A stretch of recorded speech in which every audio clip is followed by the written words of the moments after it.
Well, air power is critical to our national defense. Okay, air power is critical to the security of every American back here at home and abroad, because air power provides that overwhelming force that everyone respects.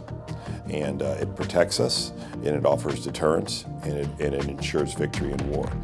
To be successful in any domain requires we're successful in the air domain. Okay, and so no one is successful in their fights without air power. And so it's a joint fight, but we underpin every aspect of it.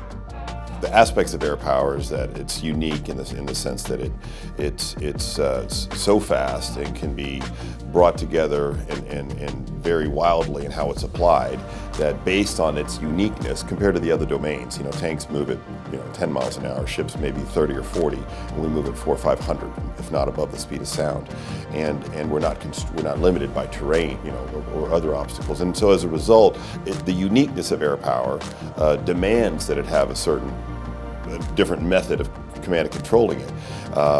And if you don't do it right, you limit yourself on the potential of air power. I think the most important thing for average airmen, which I'm an average airman too, by the way, is that every single one of us is critical to the mission.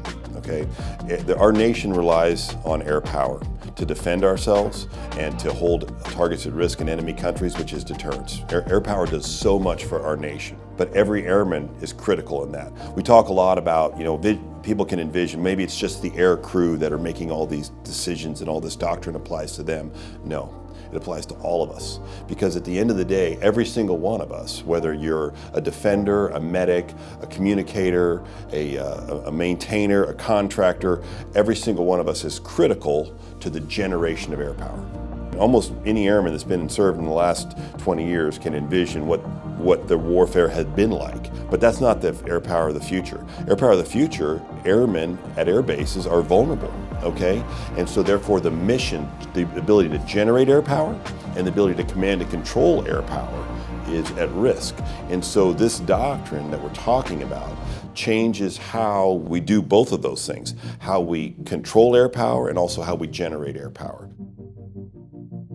We can't just sit here and assume we're going to be a sanctuary. We're going to be threatened. So we're going to do things such as agile combat employment. We're not just going to sit with all of our aircraft parked on an airfield unmoving. We may move airplanes around to create resilience. We may camouflage airplanes. We may hide them. We may fly them off of one airfield and move them to another airfield remotely and then fly from there, okay? In other words, create a difficult problem for the adversary so they can't knock us out with one punch. You can't hit one building and take out air power. You can't hit one ramp and take out all the airplanes. It's resilience that we're seeking, not only in the command and control of air power, but the generation of air power. And that's how it affects every single airman.